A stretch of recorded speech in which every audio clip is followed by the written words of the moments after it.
Kinontra ni Priscilla Merillas ang pahayag ng asawang si John Estrada na may mutual agreement sila kaugnay ng kanilang paghihiwalay. Ayon sa Brazilian beauty queen, labis niyang ikinagulat at nasiraan siya ng loob matapos mabasa ang statement ng aktor. Sa inilabas ng statement ni John nitong Martes ng gabi, Hulyo 16, 2024, sinabi niyang maayos nilang tapagkasunduan ni Priscilla to take a break mula sa kanilang pagsasama. Makalipas ang ilang oras, si Priscilla naman ang naglabas ng kanyang statement sa pamamagitan din ng social media. Dito ay mariin niyang sinabi, to clarify, there was never any mutual agreement regarding our separation. Ayon pa kay Priscilla, kasal sila ni John nang umalis siya ng Pilipinas at nananatili silang kasal hanggang sa oras na ito. Bagamat sumang-ayon siya sa pahayag ni John na may malalim pang dahilan sa kwentong ito, hindi pa raw ito ang tamang panahon upang talakayin ang mga detalye nito. Pero anuman ito, hindi na raw magbabago ang patutunguhan ng kanilang pagsasama. Sa huli ay nagpapasalamat si Priscilla sa mga nagpaabot ng kanilang constant support, kindness and love sa mabigat na pinagdaraanan niya ngayon. Umasa raw siyang magre-resolba ang lahat sa tamang panahon. Hindi naman nagbigay ng reaksyon si Priscilla sa pagtanggi ni John na may namamagitan sa kanila ni Lily Holman. Si Lily ang babaeng nakitang kasama ng aktor sa Boracay. Priscilla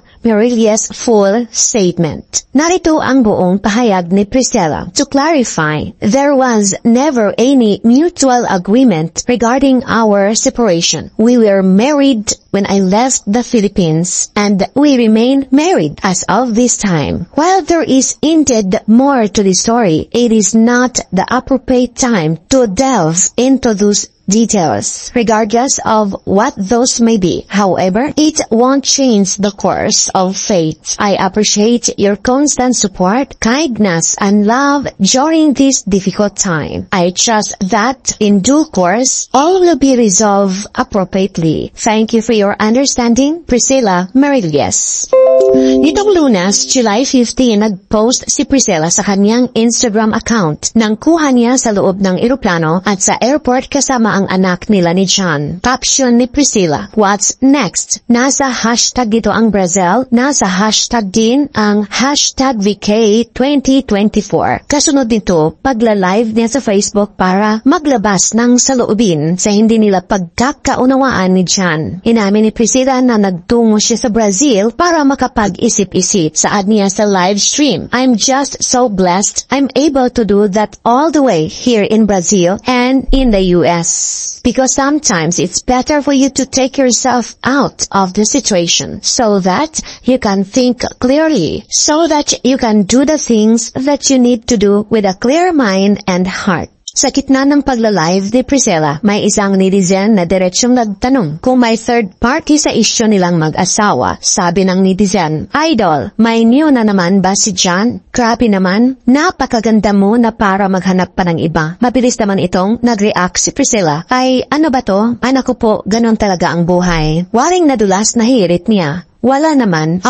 Wala pa namang divorce sa Pilipinas, diba? Sabay bawi rin niya. Joke lang guys. Basta ang gusto kong sabihin is that konting respect lang. Dagdag pa ni Priscilla, I had enough. Hindi binanggit ni Priscilla sa live stream ang pasarkastikong hirit niya sa comment section na may ibang babaeng kasama si John. Pero nahihinuhang may kinalaman sa problema bilang mag-asawa ang gusto niyang tumbukin sa kanyang live stream. Mabigat ang hirit niya. Sawaring sumagi sa isip niya ang divorce kahit pasabihing binawi niya rin ito. Katwera naman ni Priscilla, mapagpasensya at mapagpatawad siya sa taong karapat-dapat bigyan ng second chance. Ngunit dumarating daw talaga sa puntong masasagad siya. Sabi niya, I'm very patient, I'm very kind, and I'm very forgiving person. But until the limit, when I get to my limit, I'm sorry. I don't think I'm the best person for you to fight.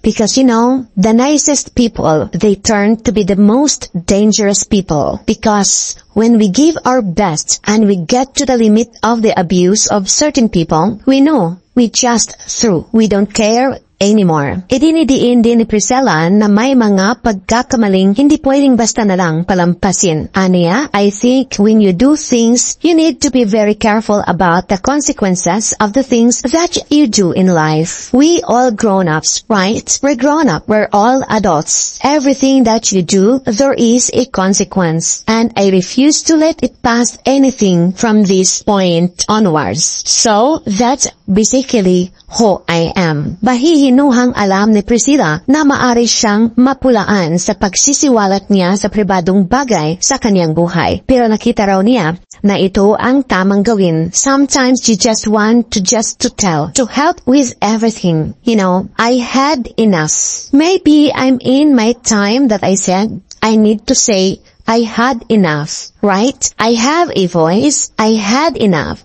Saad ng Brazilian beauty queen. Hoping for understanding. Tila umapila pa si Priscilla na maiintindihan siya sa kanyang pinagdaraanan. Dagdag na pahayag niya, I want to also remind everyone that, you know, things that you see in social media, they don't seem to. They're not always true to life. I hope you guys understand that being a celebrity, sometimes, you know, we go through things and you do things and you do for the well-being of everyone. But it does not reflect who you are as a person. It does not reflect what you have in your heart.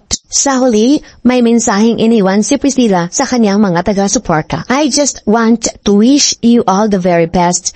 Please do remember and remind yourself to be always kind to everyone. We don't know the battles that our people are going through. We are mere spectators in social media. We don't know what going through. We just see what people want us to see. Today is a new day. Tomorrow is an even newer day. And life goes on. Samantala, hindi ito ang unang beses na mapabalitang may pinagdaraanan ang relasyon ni John at Priscilla. March 2023, nang magparinig si Priscilla sa mga babaeng dumirikit sa lalaking may asawa.